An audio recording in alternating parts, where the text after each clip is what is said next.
Hello, I'm Peter Blackwood. Welcome back to the Icon Diary.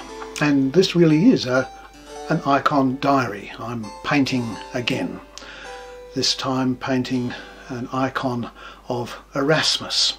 He was born 28th of October 1466, died 12th of July 1536. This little summary of his life is excerpts from a piece written by Ian Bruard. So Erasmus was the illegitimate son of a priest. He was born possibly in Rotterdam. He gave Jesus a central place in his devotions. In 1486 he became an Augustinian canon. He was ordained in 1492 and he left the Augustinians to study at the College of de Montaigne in Paris in 1495. Travel to England from 1499 to 1500 led to a close friendship with the notable scholar John Colet and careful study of the New Testament in Greek. His publications grew in number and variety, as did his fascination with the challenge of translating the Bible. Between 1515 and 1525, Erasmus produced the second earliest Greek New Testament, and this went through at least 4 editions. One of these editions was used by Luther in his translation of the New Testament. Erasmus's New Testament also played a part in the King James translation of the New Testament. Advocacy of social, political, educational and religious reform made him an influential leader in the Europe of his day. He corresponded widely with people in a wide range of positions and status. He was strongly opposed to the corruption of traditional Catholicism and the papacy, which he saw as indispensable of the European heritage. Initially, he welcomed Luther's teaching and writing as complementary to his own. However, he grew disturbed at its increasingly polemical nature and potential to undermine Catholic unity. Though he cherished the Catholic heritage, some more traditional Catholics regarded him as a corrupter of the faith. His work was censured by the University of Paris, and his books were totally banned by Sixtus V in 1590. His importance has been widely recognised in the 20th century. Well, please follow me as I paint this icon of Erasmus from this model, and this is based on a painting by Hans Holbein the Younger. So, thank you, Hans. So I've started by putting some red ochre dry pigment on the back of this photocopy of the Holbein portrait and stuck it to the panel, and now I'm just going around with my pen to mark in the main features of Erasmus.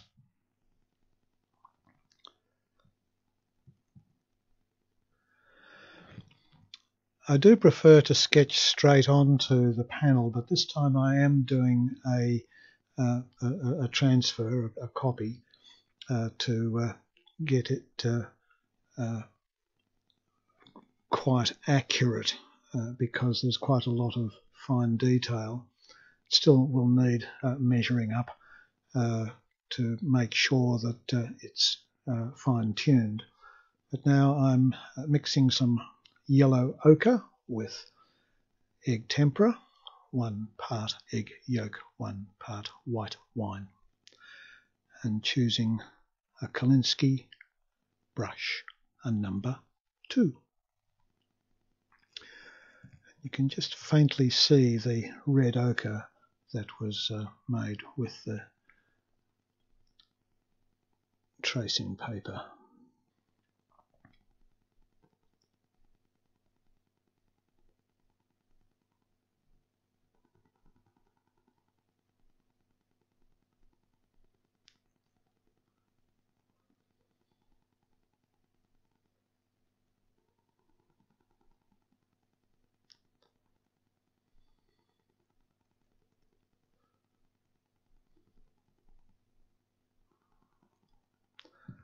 Now all of this is showing at 4 times normal speed.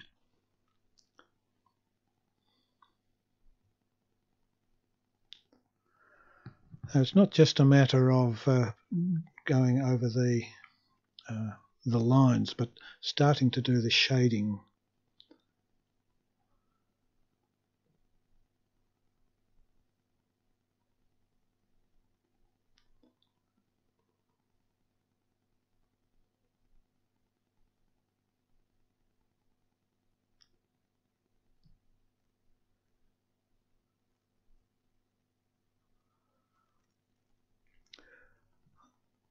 The hands that Holbein painted are really quite detailed. I struggle with hands, and so I do appreciate that it was helpful having this transferred on fairly accurately. Even so, it's quite a job getting it shaped up correctly.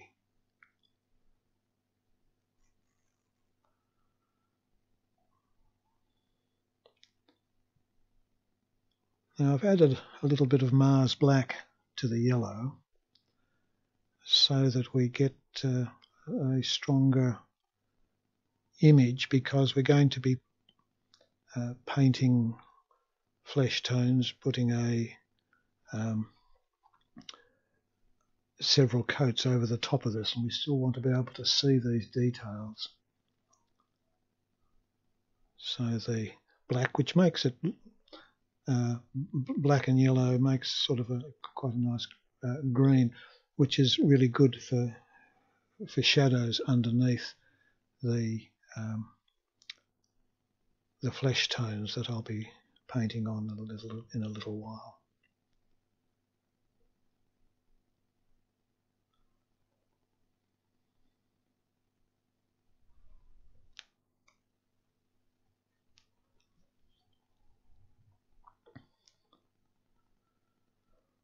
Holbein's fingernails, he makes Erasmus fingernails quite dirty, very detailed and grubby.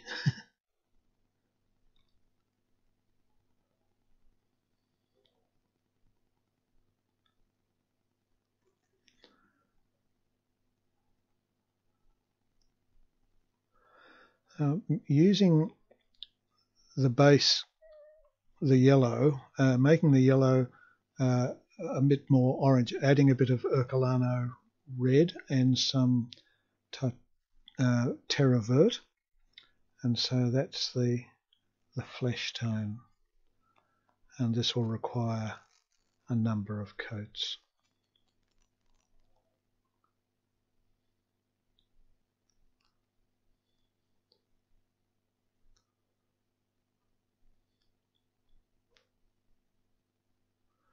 These coats go on thin and quite dry. In other words, the brush is wiped off. Now decanting a little of the flesh tone and adding some titanium white.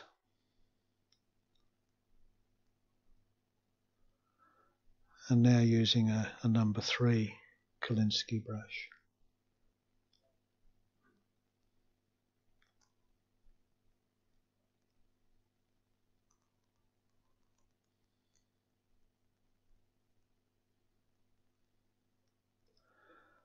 So this is a first of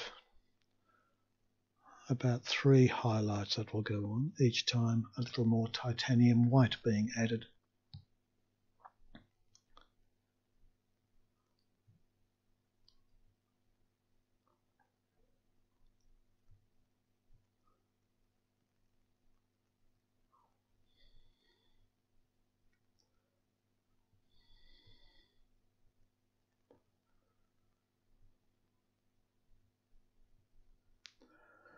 I think Holbein has done a much better job on the right hand than he did on the left. It's quite ordinary. It's half hidden, of course, but first highlights on the face. The positioning of the light on this has made this look very shiny, so it's not as good a look as it might be until it's dried off. But it's drying fairly quickly. Keeping a very close eye on the model because the way that this face is highlighted is quite subtle.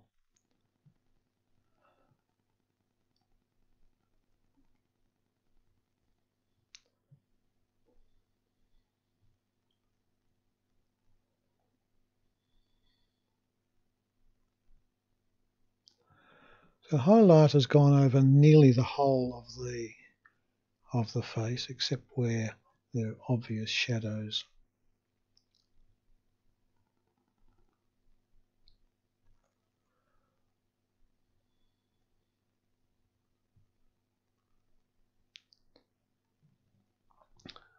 And a bit more white.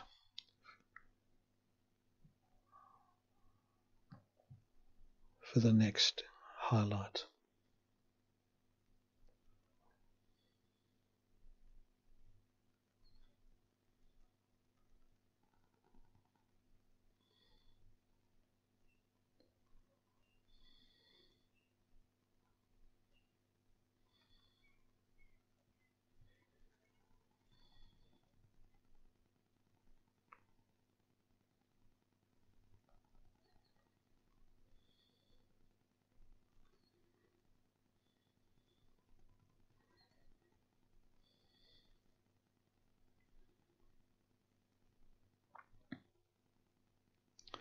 There's a ring on that finger, so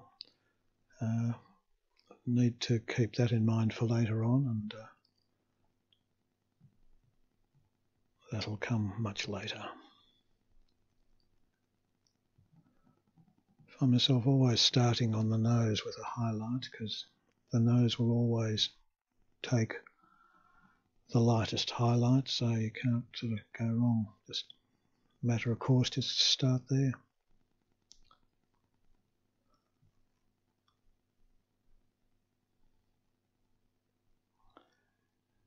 There's quite a bit of light on the upper eyelid. He has quite a sort of heavy eyelid, which makes his eyes droopy. My eyes came out less droopy than Holbein. He looks a bit more open-eyed in my version. No, we'll never mistake mine for a Holbein.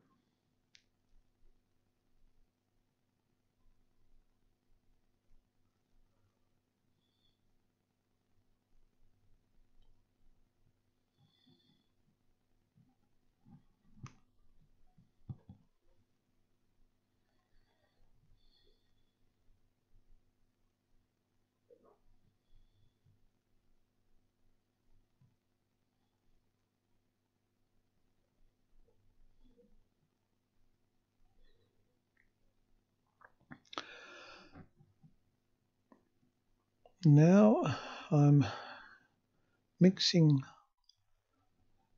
some black and red in order to start bringing out the main features. Certainly looks quite pasty. This will need to have some chroma, some colour returned to the face. But just for now, just making sure that we're getting these main features.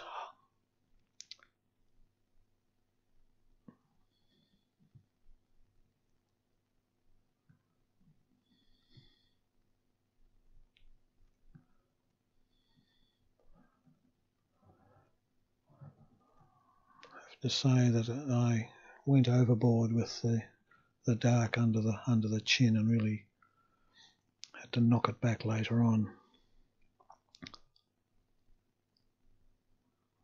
This needed a really fine, it's a 0 Kalinsky, and that was way too heavy. Oh dear.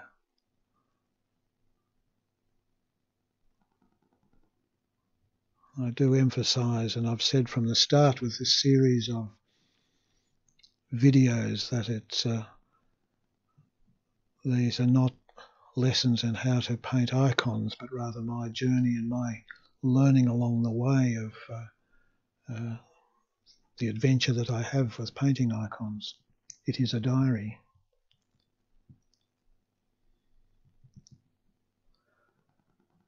Almost pure white. I mean, this is the whites of the eyes there's a bit of, it's mainly white, but with some raw umber green, so that it's not stark white, but a little bit of stark white will be added as well. So it's a bit of burnt umber to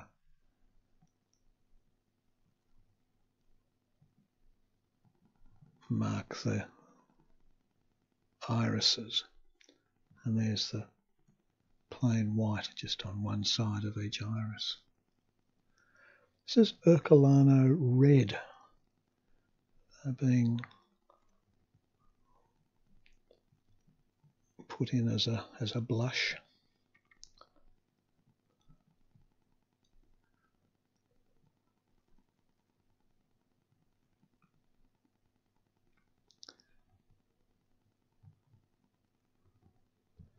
I'm using water just to really just try to take all that blackness out,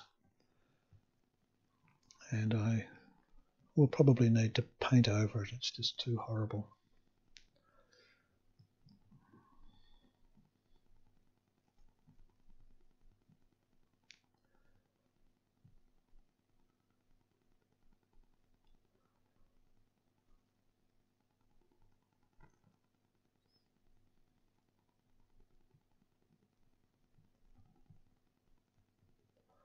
Yep, remembered the ring.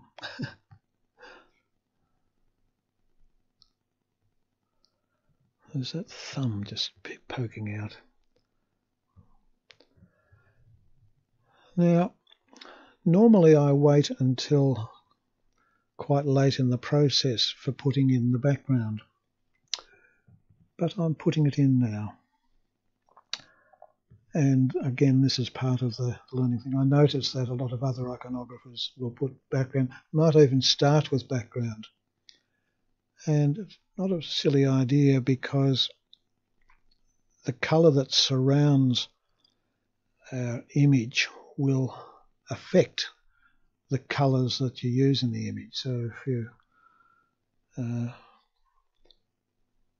put in the colour, the background at the end, it can change what you intended. It's a strange thing. But this is titanium grey. It's a good strong colour, and I'm using this, my favourite background brush, which is a number 18 squirrel mop. It goes to a point and can do quite fine work, but it also holds a lot of paint and is great for doing large areas. It took, for the most part, about 3 coats to cover the panel.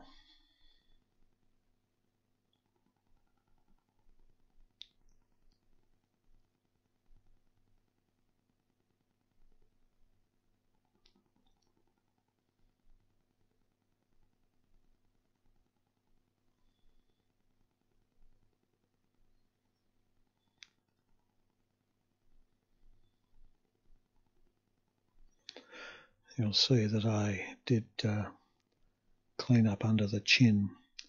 Now this, to start blocking in the main bits of clothing. burnt umber and ultramarine to make a more interesting black than just using straight Mars black. But I did end up using quite a bit of Mars black to give better coverage. So the bonnet, the headwear and the inner garment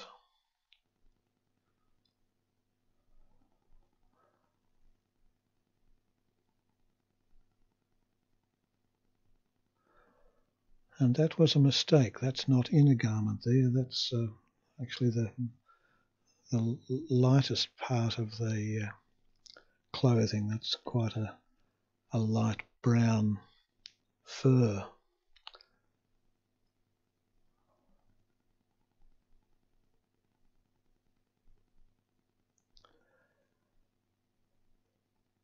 I took quite a few coats to give a coverage, and I wanted a good solid coverage because I wanted to make out the folds just by using very subtle highlights, which did work quite well in the end.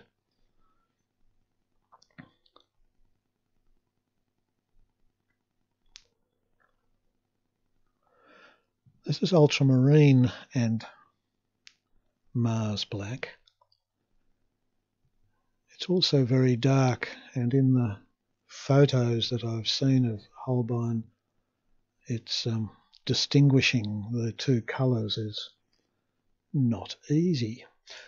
The other thing is that this big collar is also a fur, so he's wearing a lot of fur.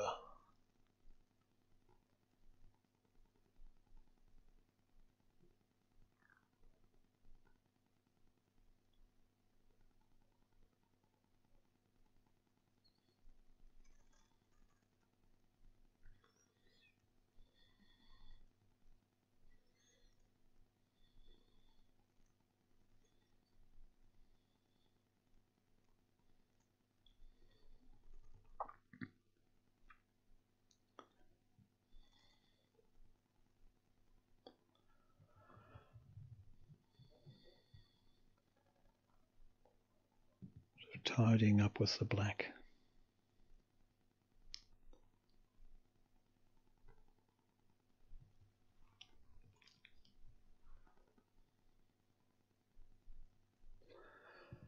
And this is the lighter fur, and this is burnt umber and yellow ochre.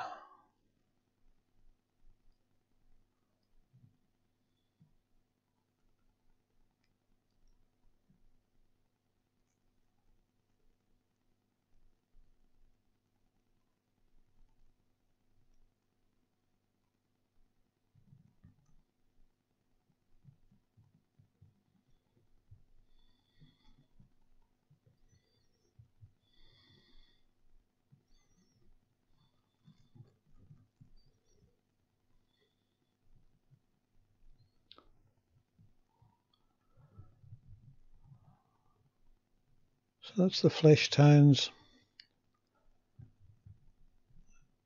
and the clothing items are all blocked in. And now for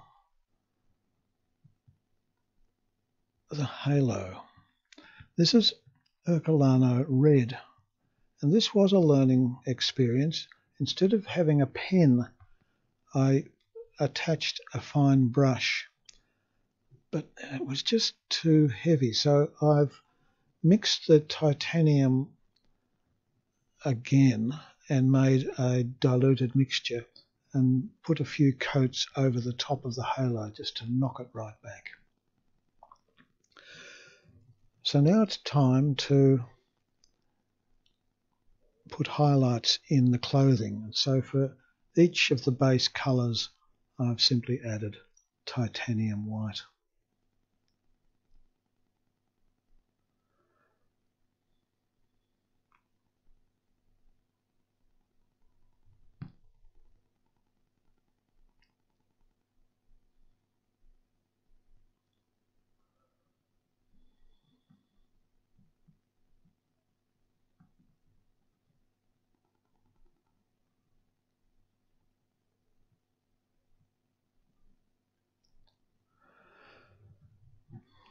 These items of clothing are quite soft, particularly the fur, of course, but even this is pretty soft. And so the highlights really can't have sharp edges. Sharp edges work well for shiny materials and things like that, but this is not shiny at all and needs sort of fuzzy edges. Using a 3 squirrel round brush.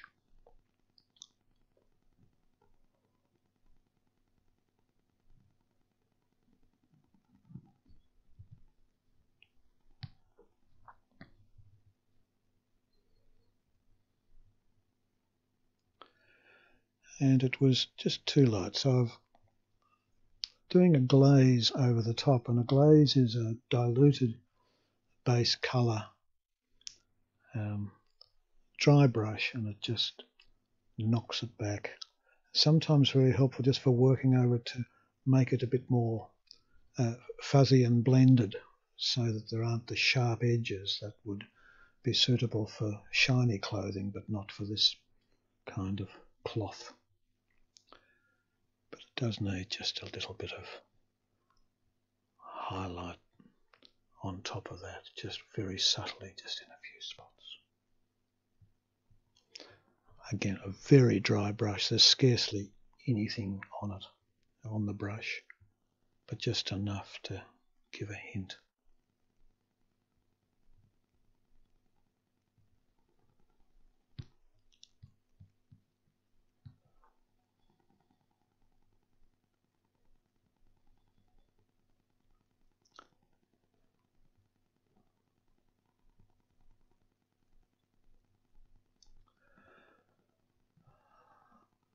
I had difficulty working out from the Holbein photograph how some of this highlighting would work. And I found an etching which was the same posture, and the etching gave very good clues as to where the lighter and darker bits were. So I've used that to guide me in the highlights on the clothing, particularly the black cloth, this hat.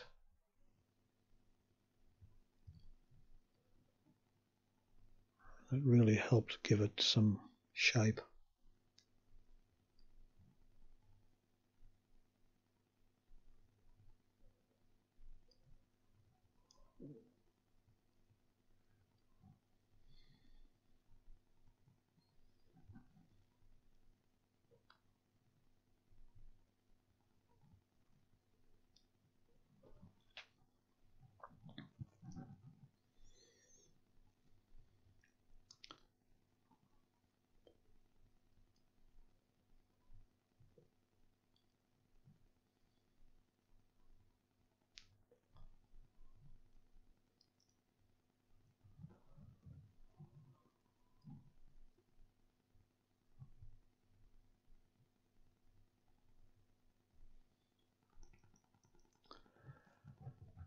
Yeah, for the collar, that worked out a bit too light. So I have added a lot of water to this mix so that it blends better. Again, this is a sort of a furry material, and so it needs a lot of blending, not too much in the way of sharp edges.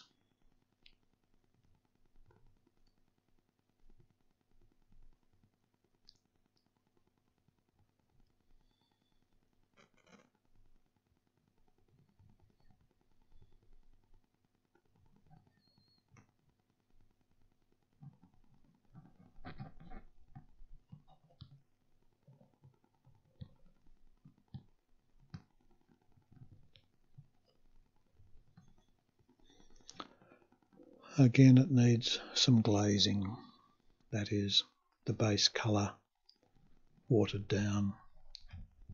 It also helps blend the edges of the highlight. and looks more furry.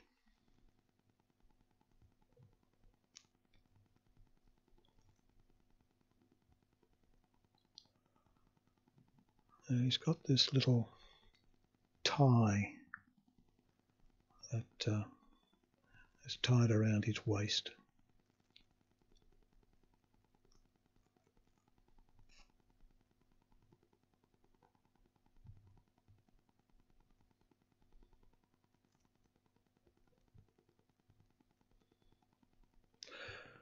Not easy to see again in the Holbein photo. Maybe in real life, photos of paintings can be very deceptive.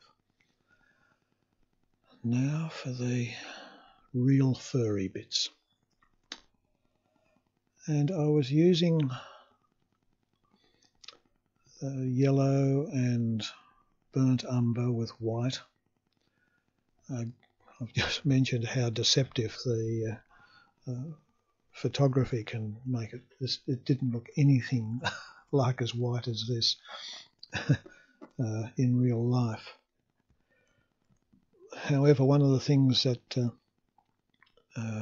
was wrong with this was that it was much too yellow. It didn't work well at all, except as highlight. It was going fine as a beginning for the first highlights. As you can see, it's looking quite woolly, furry.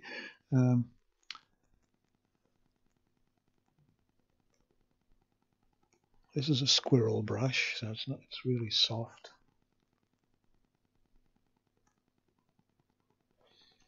I'm kind of scrubbing this on. I've got quite a bit of water with it. I can still see what's going on underneath it.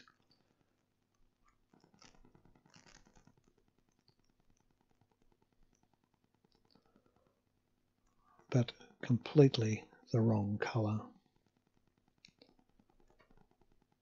And so I tried doing a glaze of yellow,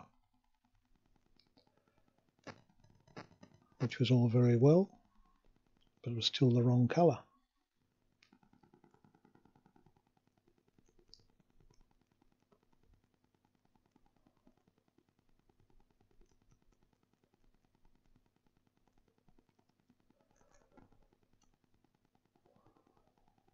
And it didn't get any better for putting on more yellow.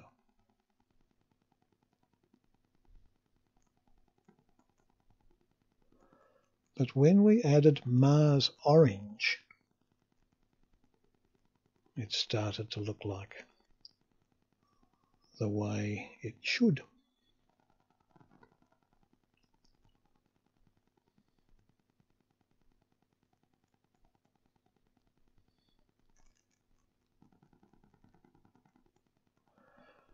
And so it was using the Mars orange as the base with a bit of white that we kept working on the highlights. Because in this fur there's quite a range of tone. So it goes from very light to quite dark. And I've finally got the end result. But then it was time to put in the hair. It's quite late for putting in hair, but here he is getting his wig put on. It's not a wig, it's real hair. The base of burnt umber, a bit of yellow ochre, and then Mars orange actually, and then titanium white.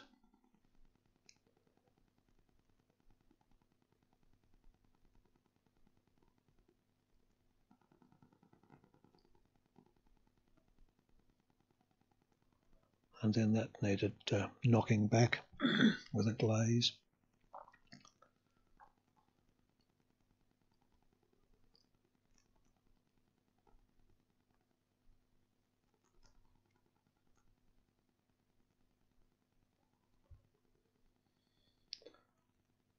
and some of the shading put back in. Now for the book. And for this I used red ochre, and for the pages I used unbleached titanium and Mars orange. In the original plan, and I like to keep a fairly tight, a small palette, only a few colours, and I hadn't counted on Mars orange, but discovered along the way that in fact I did need the Mars orange to fix up the fur, that's what the fur needed, the light fur. So I continued to use the Mars orange in other bits, so that it just using the same colours helps tie it all together. But good old red ochre, it's good coverage. I only need a couple of coats to give a good coverage.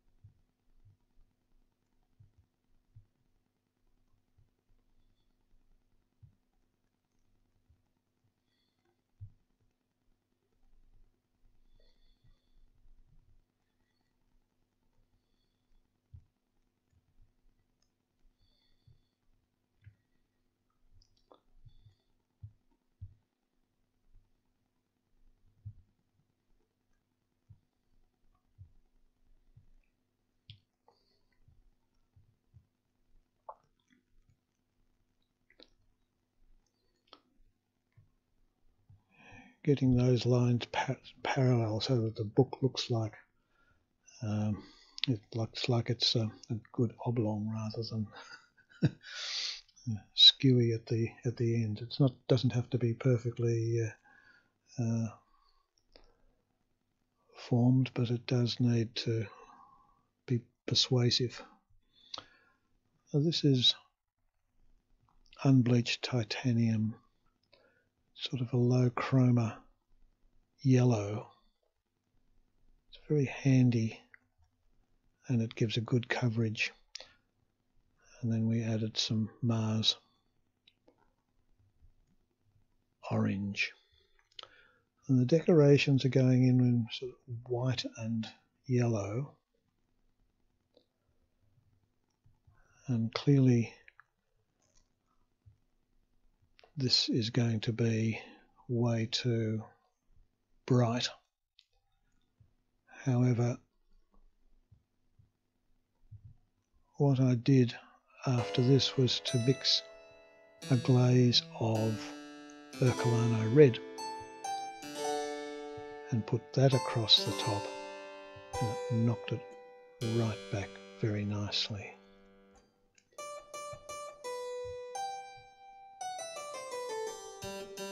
It's just too noticeable at this stage, it then becomes distracting.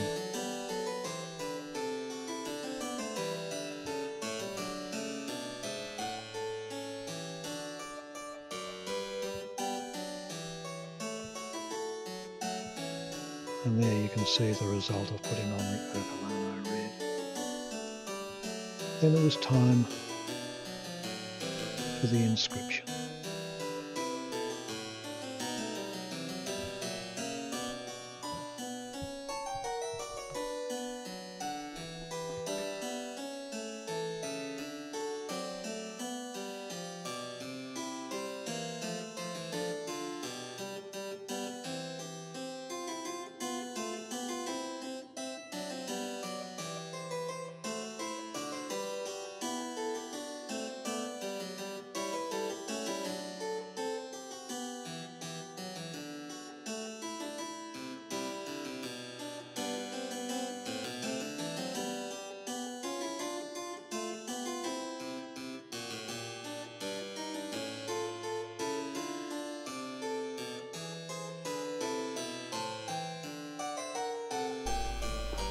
Thank you for watching.